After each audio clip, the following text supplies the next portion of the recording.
भजनाची वारी। अभंग तुकोबारायांचा आहे आणि या अभंगामध्ये जगद्गुरु तुकोबाराया देवीला शरण जाताना आपल्याला दिसतात। कुळीचे हे कुळदेवी केली ठावी संतांनी। तुकोबाराया या अभंगामध्ये देवीला शरण जाताना आपल्याला दिसतात।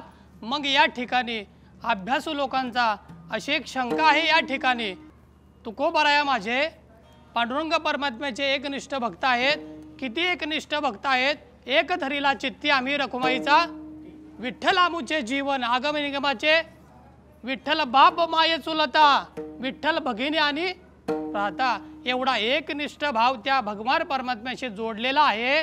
मग या ठिकाणी देवीला शरण का जातात? किती एकनिष्ठ भाव आहे माझ्या तुकोबारायांचा।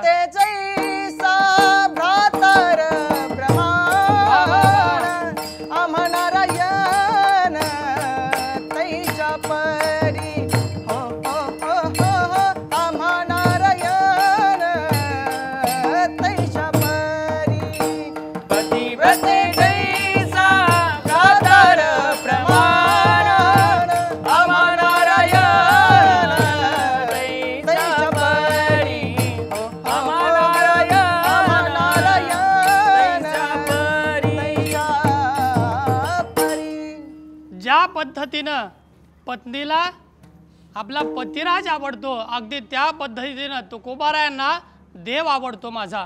एवढा एकनिष्ठ भाव देवाशी होता।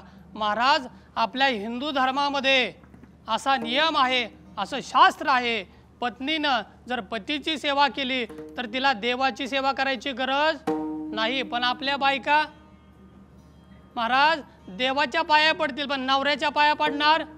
एक जण म्हणाली, अहो नवरदेव बाहेर चालला होता घरातून, अहो ऐकलात का, देवाच्या पाया पडून जा। तो म्हणला कशासाठी? मी म्हणते ना जा, चांगलं असतं। तो काय म्हणला? चांगलं असतं, तुला बघायला येताना सर्व देवांच्या पाया पडून आलो होतो।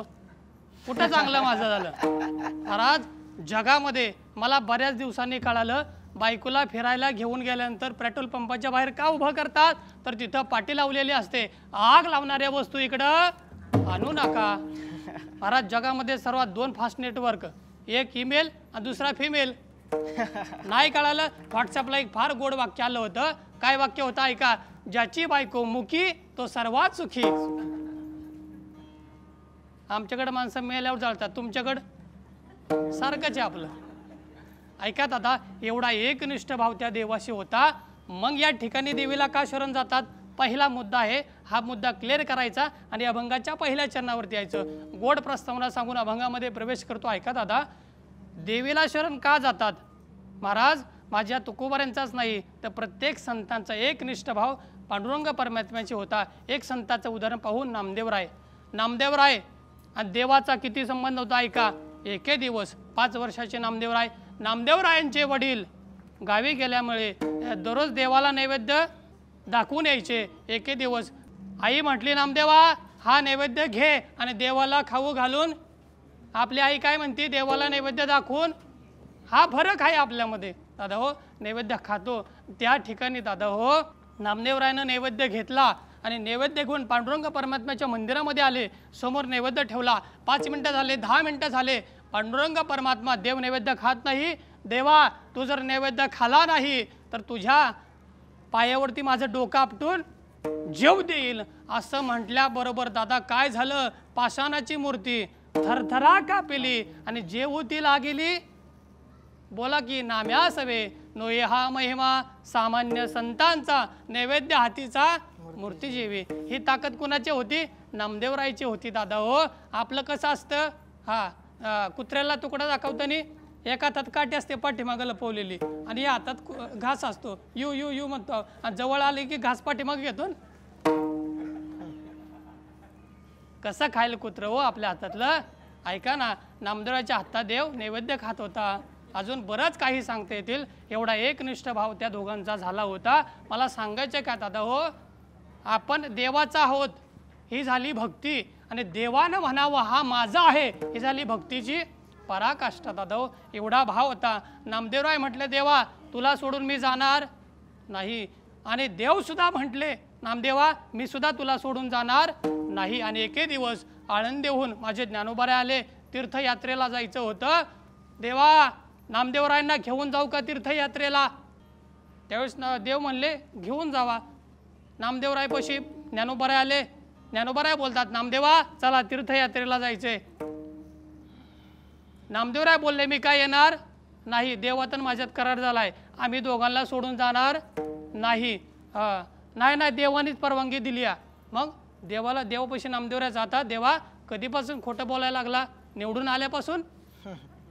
नाही दादा. मग त्या ठिकाणी महाराज काय झालं? भगवंत म्हणतात न्यायला कोण आले त्याच्यावरती अवलंबन आहे. बरं ठीक आहे नामदेवराय बोलतात जातो देवा, परंतु या महाराष्ट्रामध्ये फिरत असताना ज्या मंदिरामध्ये जाईल त्या मंदिरामध्ये जर विटेवरती पाय नसतील आणि कटेवरती हात नसतील, कटेवरी कारण नाही ज्या देवाचे नेगेमी तयाचे दर्शन नेगेमी तयाचे दर्शन नेगेमी तयाचे दर्शन कटेवरी नाही ज्या देवाचे नेगेमी तयाचे दर्शन नेगेमी तयाचे दर्शन नेगेमी तयाचे दर्शन.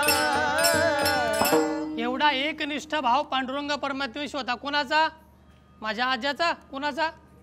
नामदेवरायांचा. सर्वांगाचे कान वर आहे का?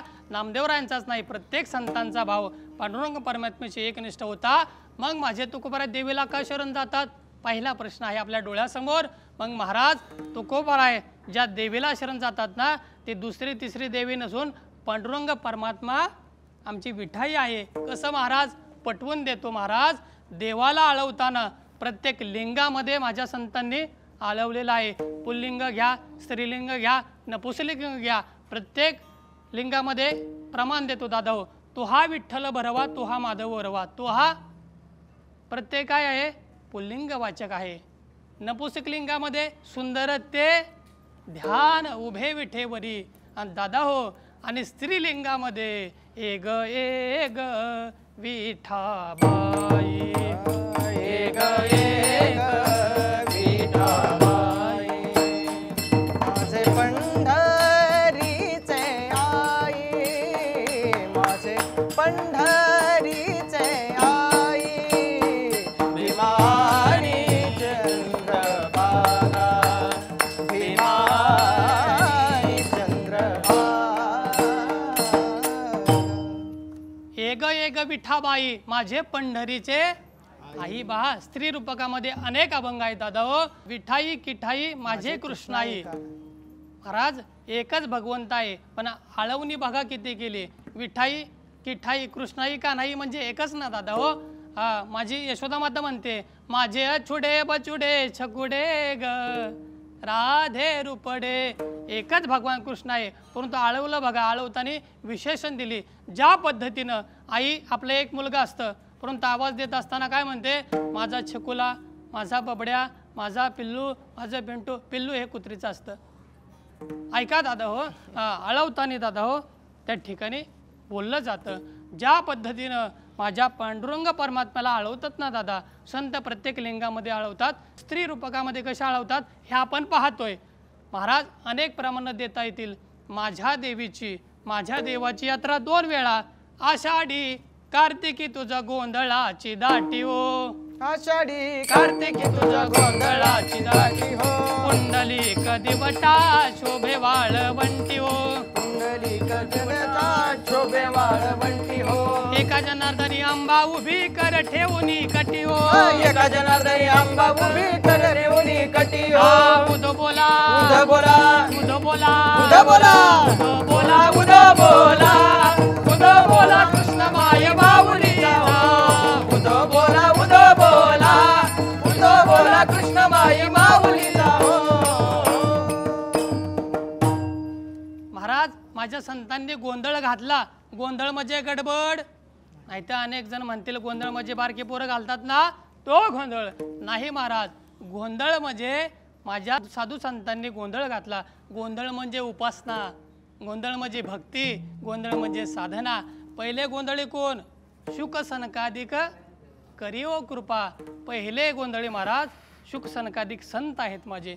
साधू संतांनी गोंधळ घातला, माझ्या देवाबरोबर घातला महाराज. आणि त्या ठिकाणी दादा हो अनेक रूपकामध्ये देवीला आळवलं, अनेक रूपकामध्ये. म्हणून ऐका दादा, मला काय सांगायचंय, ज्या देवीला शरण जातात ती देवी दुसरी तिसरी नसून कोण आहे? पांडुरंग परमात्मा विठाई आहे महाराज. ज्या वेळेस आपल्या गावातील एकदा माणूस गेला तर आपण काय म्हणतो? आतमधला काय गेला? आत्मा गेला.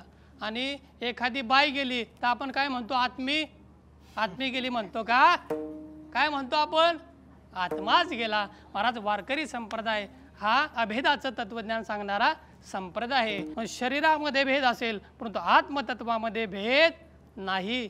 याचंच प्रमाण दादा हो माझा भगवान परमात्माने अनेक रूप घेतली आहेत. अवताराच्या राशी तो हा उभा विटेवरी, शंख चक्र गदा पद्मा सहित हरी. महाराज त्याचंच रूपांतर पहा. तुका म्हणे ज्याचे सनकाधिक ध्यास, त्या मुचे कुळदेवत पांडुरंग. विठ्ठल कुळीचे देवत, विठ्ठल वित्त गोत चित्त, विठ्ठल पुण्यानी पुरुषार्थ, आवडे मात्र विठ्ठलाचीच. आणि त्या भगवान परमात्म्याच्या त्या देवीच्या यथार्थ स्वरूपाचं ज्ञान संतामुळे आम्हाला झालं. अभंगाचं पहिलं चरण. कुळीचे हे कुळ देवी, केली ठावे संतानी, केली ठावे संतानी, केली ठावे संतानी. कुळीची हे कुळ देवी, केली ठावे संतानी, केली ठावे संतानी, केली ठावे संतानी. देवाची ये द्वारी कीर्तनाची वारी.